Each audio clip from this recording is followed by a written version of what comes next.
Hello friends, कैसे हैं आप सब। आशा करता हूं अच्छे होंगे। मैं सुशील कुमार आप सभी का स्वागत करता हूं यूट्यूब चैनल स्टडी विद सुशील पे। फ्रेंड्स, आज मैं आप लोग के लिए स्टैटिक जीके का पार्ट 3 लेकर के आया हूं। फ्रेंड्स, इससे पहले मैंने 2 स्टैटिक जीके के पार्ट 1 और पार्ट 2 अपलोड कर दिया है, उसको भी आप लोग जाकर देख सकते हैं। फ्रेंड्स, इस वीडियो में मैंने स्टैटिक जीके के सभी टॉपिक के सभी इंपॉर्टेंट क्वेश्चंस को कवर किया है, तो मैं आशा करता हूं आप सब इस वीडियो को पूरा देखेंगे और फ्रेंड्स इससे बनने वाले जितने भी क्वेश्चंस आपके आरआरबी, एनटीपीसी और ग्रुप डी में पूछे जा रहे हैं उसको आप सुनिश्चित कर लेंगे। फ्रेंड्स, आपको इस वीडियो का पीडीएफ मिल जाएगा मेरे टेलीग्राम चैनल को ज्वाइन करके, जिसका लिंक मैंने फ्रेंड्स अपने यूट्यूब चैनल के डिस्क्रिप्शन बॉक्स में दे दिया है। तो चलिए फ्रेंड्स, शुरू करते हैं आज के इस वीडियो को। फ्रेंड्स, वीडियो शुरू करने से पहले आप लोगों से एक रिक्वेस्ट है कि आप लोग प्लीज़ मेरे चैनल को सब्सक्राइब कर दें, क्योंकि फ्रेंड्स इससे हम लोगों को मोटिवेशन मिलता है ऐसे ही बेहतरीन वीडियो को बनाने का। तो चलिए फ्रेंड्स, शुरू करते हैं आज के इस वीडियो को। फ्रेंड्स, आज का आपका पहला क्वेश्चन है कि अंडमान और लक्षद्वीप सहित भारतीय तट क्षेत्र की कुल लंबाई कितनी है। अंडमान और लक्षद्वीप सहित भारतीय तटीय क्षेत्र की कुल लंबाई कितनी है। तो फ्रेंड्स, अंडमान और निकोबार द्वीप समूह को मिलाकर के भारतीय तटीय क्षेत्र की कुल लंबाई है फ्रेंड्स 7516.6 किलोमीटर। ठीक है फ्रेंड्स, कितना है ये 7516.6 किलोमीटर अंडमान और लक्षद्वीप सहित भारतीय तटीय क्षेत्र की कुल लंबाई है। और अगर मैं आप लोगों से पूछूं कि अंडमान और निकोबार को हटा दिया जाए तो पूरे भारतीय तटीय क्षेत्र की लंबाई कितनी है, तो यह हो जाएगा फ्रेंड्स 6083 किलोमीटर। कितना हो जाएगा 6083 किलोमीटर। ठीक है, अगर मैं इन दोनों को हटा दूं और इन दोनों को अगर इंक्लूड कर देता हूं फ्रेंड्स, तो फ्रेंड्स ये हो जाएगा 7516.6 किलोमीटर। ठीक है फ्रेंड्स, आज का आपका दूसरा क्वेश्चन है, भूटान के साथ भारत के कितने राज्य अपना बॉर्डर साझा करते हैं। भूटान के साथ भारत के कितने राज्य अपना बॉर्डर साझा करते हैं। तो भूटान के साथ फ्रेंड्स 4 राज्य अपना बॉर्डर साझा करते हैं। तो यह 4 राज्य कौन कौन से, चलिए मैप के माध्यम से हम लोग इसे देखते हैं। तो फ्रेंड्स, ये रहा भूटान भारत के नक्शे पे, ये रहा आपको भूटान, ये देखिए ये है भूटान। तो ये फ्रेंड्स 4 राज्य कौन कौन से हैं। तो पहला हो गया आपका सिक्किम, दूसरा हो गया अरुणाचल प्रदेश, तीसरा हो गया फ्रेंड्स आपका असम, और चौथा ये देखिए ये छोटा सा पार्ट जो आया हुआ है ये क्या है, ये है आपका वेस्ट बंगाल। तो कौन कौन से हैं फ्रेंड्स, मैं एक बार फिर से आप लोगों के लिए दिखा देता हूं। तो ये हो गया, पहला हो गया सिक्किम फ्रेंड्स, दूसरा हो गया अरुणाचल प्रदेश, तीसरा हो गया फ्रेंड्स असम, और चौथा हो गया वेस्ट बंगाल। ठीक है, ये देखिए वेस्ट बंगाल, असम, अरुणाचल प्रदेश, सिक्किम। ठीक है फ्रेंड्स, तो ये 4 राज्य मतलब भूटान के साथ अपना बॉर्डर साझा करते हैं। ठीक है, और ये हो गया आपका भूटान, ये पार्ट जो है आपका ये है भूटान। ठीक है फ्रेंड्स, ये पार्ट है भूटान। फ्रेंड्स, आज का आपका तीसरा क्वेश्चन है, भारत की सबसे नवीनतम पर्वत श्रेणी कौन सी है। भारत की सबसे नवीनतम पर्वत श्रेणी कौन सी है। तो फ्रेंड्स ये है आपका शिवालिक। कौन है, शिवालिक श्रेणी। ठीक है, और फ्रेंड्स आपको बता दूं कि शिवालिक श्रेणी की सबसे ऊंची चोटी का नाम क्या है। शिवालिक श्रेणी की सबसे ऊंची चोटी का नाम है चंगाबंग। चंगाबंग, ठीक है, चंगाबंग शिवालिक श्रेणी की सबसे ऊंची चोटी है। और फ्रेंड्स इसकी ऊंचाई 900 मीटर से 1200 मीटर तक है। 1200 मीटर तक इसकी ऊंचाई है। ठीक है फ्रेंड्स, ये भी आप लोग याद रखिएगा कि इसकी ऊंचाई है 900 मीटर से 1200 मीटर तक। ठीक है फ्रेंड्स, आज का आपका चौथा क्वेश्चन है, सतपुरा पर्वतमाला की सर्वोच्च चोटी का क्या नाम है। सतपुरा पर्वतमाला की सर्वोच्च चोटी का क्या नाम है। तो सतपुरा पर्वतमाला की सर्वोच्च चोटी का नाम है फ्रेंड्स धूपगढ़। क्या नाम है, धूपगढ़। और फ्रेंड्स इसकी ऊंचाई कितनी है। तो इसकी ऊंचाई है 1352 मीटर। 1352 मीटर 1352 मीटर इसकी ऊंचाई है। ठीक है फ्रेंड्स, और फ्रेंड्स अगर आपसे यह क्वेश्चन पूछा जाए कि मध्य प्रदेश की सबसे ऊंची चोटी कौन सी है, तो वो भी हो जाएगा फ्रेंड्स सतपुरा पर्वतमाला। 7 पर्वतमाला उसकी मतलब जो है वह उसकी सबसे ऊंची चोटी है, ठीक है, जो है धूपगढ़ मध्य प्रदेश की, ठीक है। तो यह सतपुरा पर्वतमाला की सर्वोच्च चोटी क्या हो जाएगी, तो यह धूपगढ़ हो जाएगी। और यह कहाँ पाई जाती है, तो यह मध्य प्रदेश में पाई जाती है, ठीक है। और यह किस पहाड़ी में पाई जाती है, तो यह भी पूछा जाता है फ्रेंड्स कि महादेव पहाड़ियों में स्थित कौन सी पर्वत श्रृंखला है। तो महादेव पहाड़ियों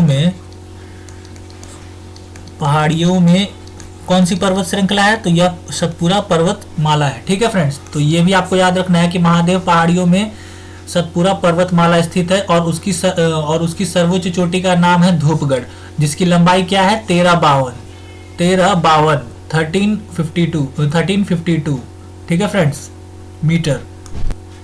फ्रेंड्स आज का आपका 5वां क्वेश्चन है, ब्रह्मपुत्र नदी तिब्बत में कौन से नाम से जानी जाती है। ब्रह्मपुत्र नदी तिब्बत में कौन से नाम से जानी जाती है, तो यह जानी जाती है फ्रेंड्स सांगपो नाम से ब्रह्मपुत्र नदी तिब्बत में जानी जाती है। और फ्रेंड्स मैंने इसके पिछले वीडियो में आप लोगों को बताया था कि ब्रह्मपुत्र तिब्बत के जिस ग्लेशियर से निकलते हैं उसका नाम क्या है, तो उसका नाम है चेमायुंगदुंग ग्लेशियर। क्या है, चेमायुंगदुंग ग्लेशियर, ठीक है। और ब्रह्मपुत्र नदी को तिब्बत में क्या बोला जाता है, तो सांगपो। और फ्रेंड्स यह अरुणाचल प्रदेश में इसको क्या बोला जाता है, तो रिहांग और रिहांग बोला जाता है, दिहांग, ठीक है, दिहांग बोला जाता है, ठीक है, अरुणाचल प्रदेश में। और ब्रह्मपुत्र नदी को फ्रेंड्स बांग्लादेश में क्या बोला जाता है, ये भी मैंने आप लोगों को बताया है। बांग्लादेश में क्या बोला जाता है, तो बांग्लादेश में बोला जाता है जमुना। जब यह बांग्लादेश में प्रवेश करती है तो इसको जमुना बोला जाता है, ब्रह्मपुत्र नदी को, ठीक है। और ब्रह्मपुत्र नदी पे सबसे बड़ा द्वीप कौन सा है फ्रेंड्स, तो ये सबसे बड़ा द्वीप है, नदीय द्वीप है माजुली। ये भी क्वेश्चन बहुत पूछा जाता है एग्जाम में। माजुली द्वीप ब्रह्मपुत्र नदी पे जो है वह एक नदी द्वीप है और यह एशिया की सबसे बड़ी नदी द्वीप है, ठीक है, माजुली द्वीप। तो फ्रेंड्स और ब्रह्मपुत्र नदी का एक ट्रिब्यूटरी मतलब सहायक नदी कौन कौन सी है, तो इसकी है सहायक नदी है ये मानस इसकी सहायक नदी है, ठीक है। सुबानसिरी, लोहित, ये सब जो नदियां हैं ये सब ब्रह्मपुत्र नदी की सहायक नदियां है, ठीक है। तो आप लोग को याद रखना है कि मानस, सुबानसिरी, लोहित ये सब जो नदियां हैं यह ब्रह्मपुत्र की सहायक नदियां है या फिर ट्रिब्यूटरीज है, ठीक है। और ब्रह्मपुत्र नदी का जो सबसे बड़ा द्वीप है वह माजुली द्वीप है, ठीक है। फ्रेंड्स आज का आपका 6ठा क्वेश्चन है कि दक्षिण गंगा के नाम से कौन सी नदी जानी जाती है। दक्षिण गंगा के नाम से जानी जाती है फ्रेंड्स गोदावरी। कौन सी नदी जानी जाती है, तो यह जानी जाती है गोदावरी, दक्षिण गंगा के नाम से जानी जाती है, ठीक है। आज का आपका फ्रेंड्स 7वां क्वेश्चन है, सौर मंडल का सबसे बड़ा उपग्रह कौन सा है। सबसे बड़ा उपग्रह कौन सा है सौरमंडल का, तो सौरमंडल का सबसे बड़ा उपग्रह है फ्रेंड्स गैनीमेड। कौन सा है, गैनीमेड। फ्रेंड्स आज का आपका 8वां क्वेश्चन है, कौन सा ग्रह पृथ्वी के सबसे नजदीक है। तो कौन सा ग्रह पृथ्वी के सबसे नजदीक है फ्रेंड्स, तो यह है वीनस, ठीक है फ्रेंड्स। वीनस ग्रह जो है वह पृथ्वी के सबसे नजदीक है, जिसे हम सब शुक्र ग्रह भी बोलते हैं। शुक्र ग्रह पृथ्वी के सबसे नजदीक है, ठीक है फ्रेंड्स। तो ये आप लोग याद रखिएगा, शुक्र ग्रह पृथ्वी के सबसे नजदीक है, वीनस, शुक्र ग्रह। फ्रेंड्स आज का आपका 9वां क्वेश्चन है कि भारत में तांबे के भंडार की दृष्टि से सर्वाधिक संपन्न राज्य कौन सा है। मतलब भारत में भंडारण की दृष्टि से तांबे में सर्वाधिक संपन्न राज्य कौन सा है। मतलब भंडारण की दृष्टि से फ्रेंड्स, भंडारण की दृष्टि से याद रखिएगा, भंडार की दृष्टि से, वहां पर उत्पादन नहीं हो रहा है, भंडारण है, ठीक है। तो भंडारण की दृष्टि से फ्रेंड्स राजस्थान है, ठीक है। तो भंडारण की दृष्टि से राजस्थान संपन्न राज्य है सबसे ज्यादा तांबे में, ठीक है, तांबा, कॉपर में, ठीक है फ्रेंड्स। और फ्रेंड्स आप लोग को मैंने पहले बताया था कि कोयले के उत्पादन में सबसे नंबर 1 राज्य कौन सा है, तो वो है छत्तीसगढ़। और फ्रेंड्स इसी में मतलब उत्पादन के बाद आपका भंडारण की दृष्टि से कौन सा है, तो यह है झारखंड।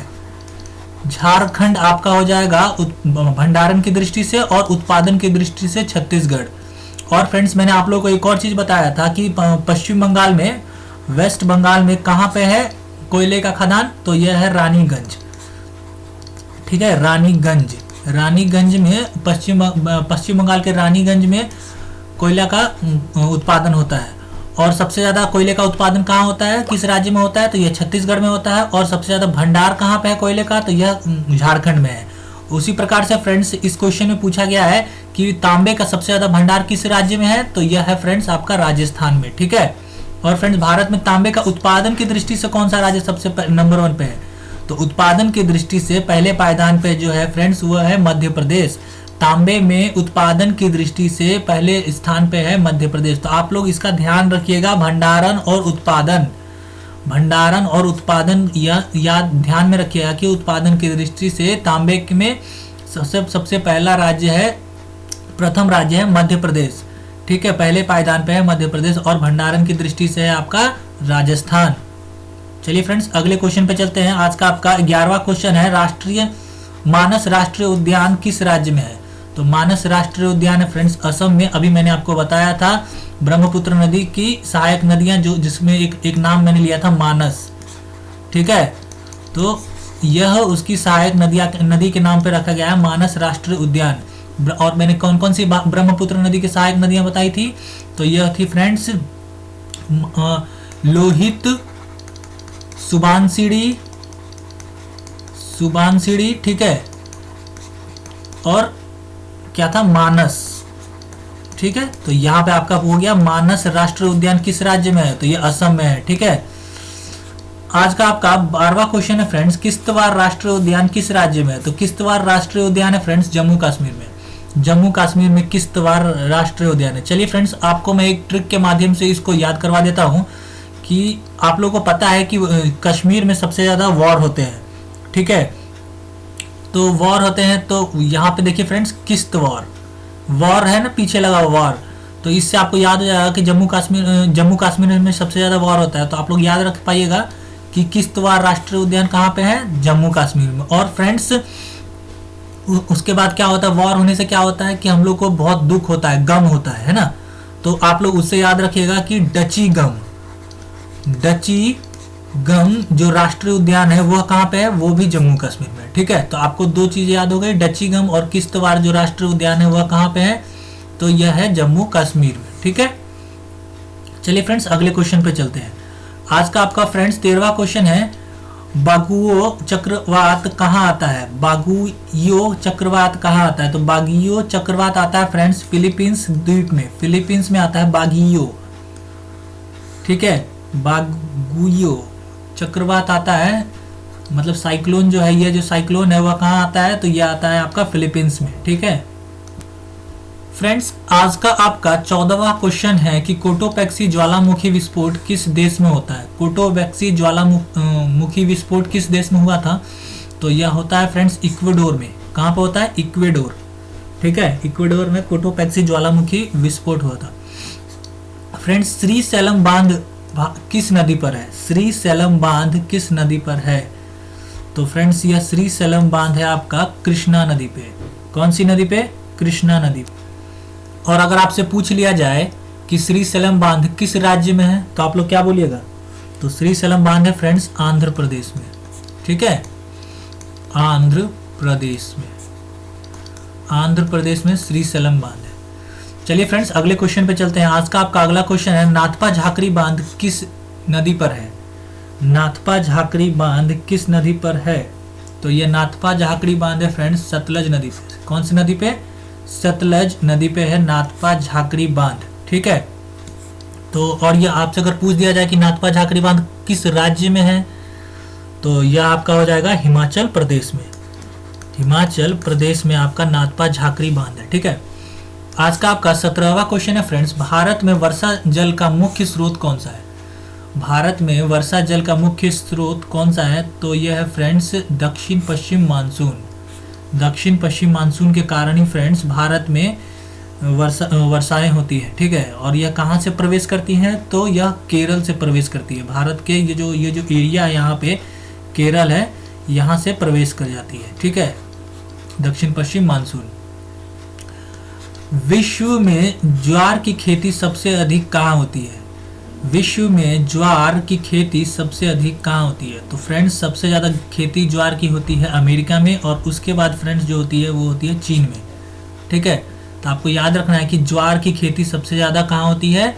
अमेरिका में। और इससे पहले मैंने आपको 2 वीडियो में क्या बताया है कि गेहूं की खेती सबसे ज़्यादा कहाँ होती है? तो यह चीन में होती है, ठीक है। विश्व में गेहूं सबसे ज़्यादा चीन में उत्पादन होता है, और उसके बाद चावल भी सबसे ज़्यादा चीन में ही उत्पादन होता है, ठीक है। तो ये भी आपको याद रखना है, ठीक है। और भारत में चावल सबसे ज़्यादा कहाँ होता है? तो भारत में चावल होता है फ्रेंड्स पश्चिम बंगाल में, और दूसरे नंबर पे कहाँ है? तो आंध्र प्रदेश में, ठीक है। और फ्रेंड्स गेहूं के उत्पादन में सबसे नंबर 1 राज्य भारत में कौन सा है? तो यह है फ्रेंड्स आपका उत्तर प्रदेश गेहूं के उत्पादन में सबसे नंबर 1 राज्य है। चलिए फ्रेंड्स अगले क्वेश्चन पे चलते हैं। फ्रेंड्स आज का आपका 19वां क्वेश्चन है, भारत में ज्वार की खेती सबसे अधिक किस राज्य में होती है? भारत में ज्वार की खेती सबसे अधिक किस राज्य में होती है? तो यह महाराष्ट्र में होती है, ठीक है। अब विश्व में सबसे ज़्यादा कहाँ होती है? तो विश्व में सबसे ज़्यादा आपको अभी मैंने बताया कि वह होती है आपका कहाँ पे? अमेरिका में होती है, और दूसरे नंबर पे चीन में होती है। और भारत में कहाँ होती है फ्रेंड्स? तो यह महाराष्ट्र में होती है, ठीक है। चलिए अगले क्वेश्चन पे चलते हैं। नागजीरा टाइगर रिजर्व भारत के किस राज्य में है? नागजीरा टाइगर रिजर्व भारत के किस राज्य में है? तो यह है फ्रेंड्स महाराष्ट्र में, ठीक है।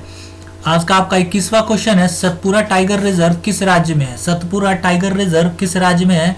तो यह है फ्रेंड्स मध्य प्रदेश में। अभी मैंने आपको बताया है कि सतपुरा की सबसे ऊंची चोटी का क्या नाम है? तो सतपुरा की सबसे ऊंची चोटी का नाम है धूपगढ़, ठीक है। और यह आपको याद रखना है मध्य प्रदेश में है, ठीक है। तो मध्य प्रदेश में भी आपका सतपुरा टाइगर रिजर्व है, इससे आपको ये भी याद हो गया, ठीक है।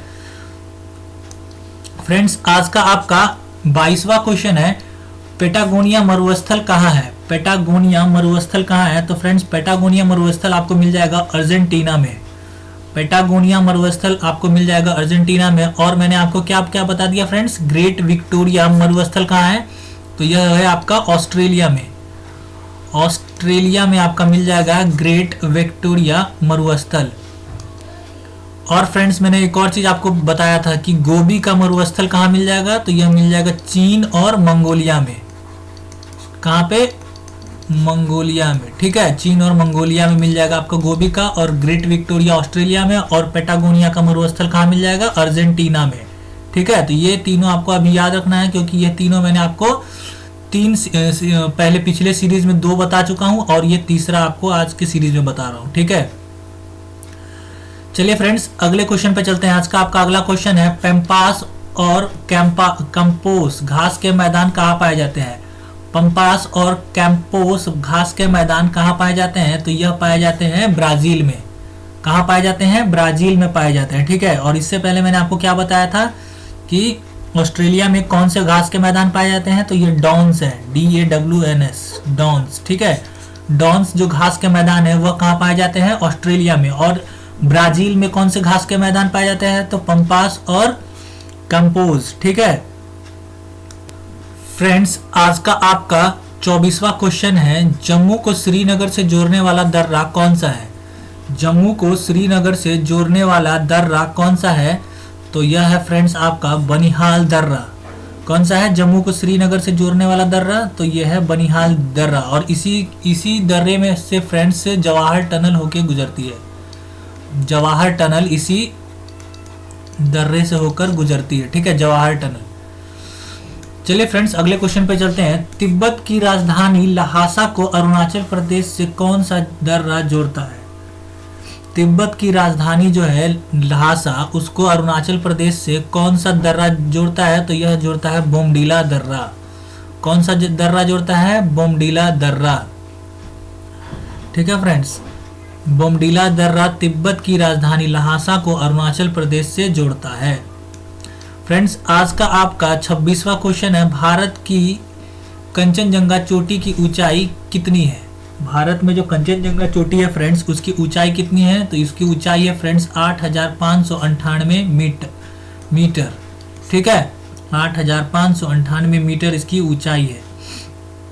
आज का आपका 27वां क्वेश्चन है फ्रेंड्स, मोहिनी अट्टम नृत्य शैली किस राज्य की नृत्य शैली है? मोहिनी अट्टम, तो मोहिनी अट्टम है फ्रेंड्स केरल की। कहाँ की है? मोहिनी अट्टम नृत्य शैली है केरल की। केरल राज्य की नृत्य शैली है मोहिनी अट्टम। ठीक है फ्रेंड्स, एक क्वेश्चन आपका यहाँ कला और संस्कृति से भी है, जिसमें आपका ये क्वेश्चन है कि रंगोली भारत के किस क्षेत्र के प्रमुख लोक कला शैली है? रंगोली भारत के किस क्षेत्र के प्रमुख लोक कला शैली है? किस क्षेत्र की प्रमुख लोक कला शैली है? तो रंगोली फ्रेंड्स कहाँ की है? ये है महाराष्ट्र की। ठीक है, रंगोली जो है वह है महाराष्ट्र की प्रमुख लोक कला शैली। फ्रेंड्स, आज का आपका 29वां क्वेश्चन है, कर्मा लोक नृत्य भारत के किस राज्य में प्रचलित है? कर्मा लोक नृत्य भारत के किस राज्य में प्रचलित है? तो यह कर्मा लोक नृत्य फ्रेंड्स झारखंड में प्रचलित है। कौन सा? झारखंड में। ठीक है, और झारखंड का एक और नृत्य मैंने बताया था फ्रेंड्स आपको, तो झारखंड में एक और है जिसका नाम है फ्रेंड्स सोहराई। क्या नाम है? सोहराई। यह एक त्योहार है और नृत्य भी है। ठीक है, तो यह झारखंड में फेमस है। चलिए फ्रेंड्स, अगले क्वेश्चन पे चलते हैं। झारखंड का एक और नृत्य फ्रेंड्स मैं आपको बता दूं, छऊ। यह भी नृत्य फ्रेंड्स आपको झारखंड में पाया जाएगा, मतलब यह एक लोक नृत्य है झारखंड का, छऊ। तो 3 नृत्य हो गए फ्रेंड्स झारखंड के, एक सोहराई हो गया, एक छऊ हो गया, और तीसरा आज का क्या था? कर्मा लोक नृत्य। ठीक है, चलिए अगले क्वेश्चन पे चलते हैं। सरदार वल्लभ भाई पटेल अंतर्राष्ट्रीय हवाई अड्डा कहाँ है? सरदार वल्लभ भाई पटेल अंतर्राष्ट्रीय हवाई अड्डा कहाँ है? तो यह है फ्रेंड्स अहमदाबाद में। अहमदाबाद। ठीक है, अहमदाबाद में है यह सरदार वल्लभ भाई पटेल अंतर्राष्ट्रीय हवाई अड्डा। फ्रेंड्स, आज का आपका 31वां क्वेश्चन है, लाल बहादुर शास्त्री हवाई अड्डा कहाँ है? लाल बहादुर शास्त्री हवाई अड्डा कहाँ है? तो यह है फ्रेंड्स वाराणसी में। ठीक है, लाल बहादुर शास्त्री हवाई अड्डा वाराणसी में है। फ्रेंड्स, आज का आपका 32वां क्वेश्चन है, खासी जनजाति भारत में कहाँ पाई जाती है? खासी जनजाति भारत में कहाँ पाई जाती है फ्रेंड्स? तो यह मेघालय में पाई जाती है।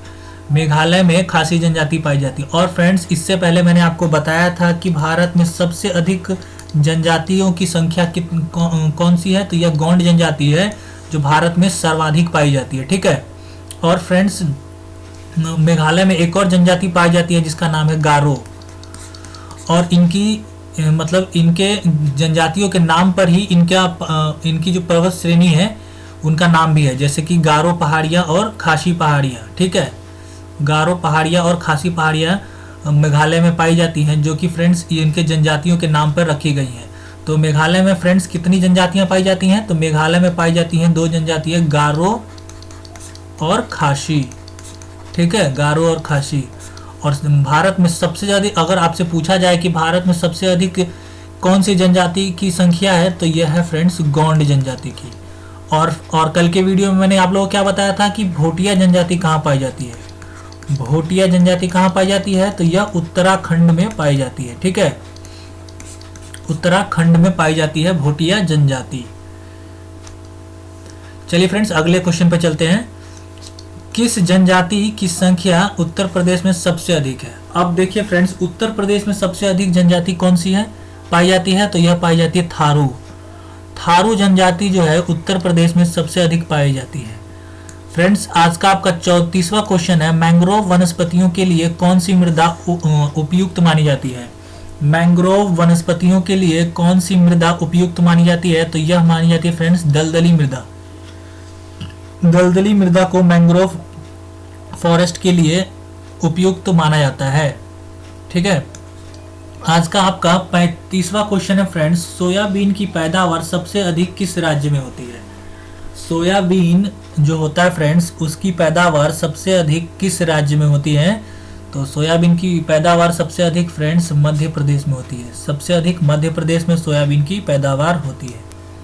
फ्रेंड्स, आज का आपका 36वां क्वेश्चन है, भारत में कपास अनुसंधान संस्थान कहाँ है? भारत में कपास का जो अनुसंधान संस्थान है वह कहाँ है? तो यह है मुंबई में। कहाँ है? मुंबई में है भारत में कपास अनुसंधान संस्थान। ठीक है। एक क्वेश्चन आपका रेशम से भी है फ्रेंड्स कि भारत में रेशम अनुसंधान संस्थान कहाँ है? तो यह आपका मैसूर में है और कपास का कहाँ है? मुंबई में। ठीक है। तो यह आपको याद रखना है कि कपास का जो अनुसंधान है वह कहाँ है? तो मुंबई में है। और रेशम का अनुसंधान संस्थान कहाँ है? तो वह है मैसूर में। भारत का दूसरा सबसे बड़ा राष्ट्रीय राजमार्ग कौन सा है फ्रेंड्स? भारत का दूसरा सबसे बड़ा राष्ट्रीय राजमार्ग कौन सा है? नेशनल हाईवे कौन सा है? सेकंड सबसे बड़ा नेशनल हाईवे कौन सा है सबसे बड़ा? दूसरा। तो यह है friends national highway 27। National highway 27 जो है वह भारत का दूसरा सबसे बड़ा राष्ट्रीय राजमार्ग है। और इसकी लंबाई कितनी है? तो इसकी लंबाई है फ्रेंड्स 3507 किलोमीटर। और यह कहां से कहां तक जाती है? तो यह है फ्रेंड्स गुजरात के पोरबंदर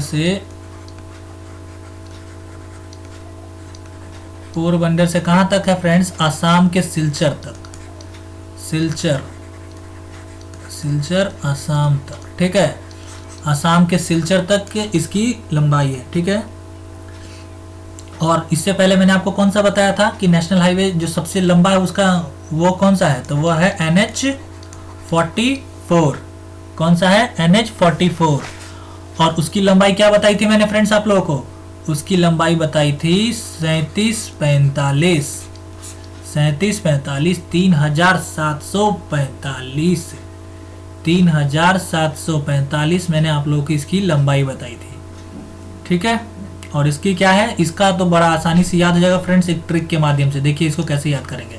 सेकंड वाला का जो लंबाई है उसका देखिए 7 के टेबल में आ रहा है। ये देखिए 3507 है ना ये। तो आपको 7 का टेबल पता होगा। 7 5 कितना होता है? 35।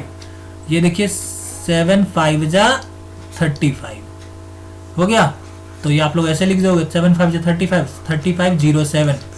3507 क्या हो गया? इसकी लंबाई हो गई। ठीक है। तो यह एक ट्रिक हो गया जिसके माध्यम से आप याद रख सकते हैं कि भारत का दूसरा सबसे लंबा राष्ट्रीय राजमार्ग है NH27 और इसकी लंबाई क्या है? 3507। ठीक है फ्रेंड्स। आज का आपका 39वां क्वेश्चन है, भारत का सबसे लंबा राष्ट्रीय जलमार्ग कौन सा है? भारत का सबसे लंबा राष्ट्रीय जलमार्ग कौन सा है? तो यह है फ्रेंड्स नेशनल वाटरवे 1। ठीक है फ्रेंड्स। और फ्रेंड्स इसकी लंबाई कितनी है? तो इसकी लंबाई है फ्रेंड्स राष्ट्रीय जलमार्ग जो सबसे लंबा है उसकी लंबाई है फ्रेंड्स 1620 किलोमीटर लंबा है। ठीक है। और फ्रेंड्स यह कौन कौन से राज्य से होकर जाती है? तो यह यूपी के वाराणसी से स्टार्ट होता है। तो यूपी, फिर बिहार होते हुए, फिर आपका झारखंड। ठीक है। झारखंड। और फिर कहाँ जाती है? फिर पश्चिम बंगाल में हल्दिया। ठीक है। यहाँ तक इसका विस्तार है। भारत का जो सबसे लंबा राष्ट्रीय जलमार्ग है। ठीक है फ्रेंड्स। तो इतना आपको याद रखना है। इसकी लंबाई कितनी है? 1620 इसकी लंबाई है। 1620 किलोमीटर राष्ट्रीय जलमार्ग NW नेशनल वाटरवे 1 का। ठीक है। चलिए फ्रेंड्स आज का आपका आखिरी क्वेश्चन है। वर्ष 2011 की जनगणना के अनुसार महिलाओं की साक्षरता दर सबसे कम किस राज्य में है? तो सबसे कम फ्रेंड्स किस राज्य में है? तो यह है बिहार राज्य में। बिहार में सबसे कम है महिला साक्षरता दर 2011 की जनगणना के अनुसार। ठीक है फ्रेंड्स। तो ये था फ्रेंड्स आज का स्टैटिक जीके का पार्ट 3। पार्ट 4 के लिए फ्रेंड्स आप मेरे चैनल को सब्सक्राइब कर लीजिए और फ्रेंड नोटिफिकेशन की घंटी भी दबा दीजिए। और फ्रेंड्स आपको इसका PDF मेरे टेलीग्राम चैनल पे मिल जाएगा जिसका लिंक मैंने अपने YouTube चैनल के डिस्क्रिप्शन बॉक्स में दे दिया है। तो चलिए फ्रेंड्स मिलते हैं अगले पार्ट के साथ। तब तक के लिए जय हिंद, जय भारत।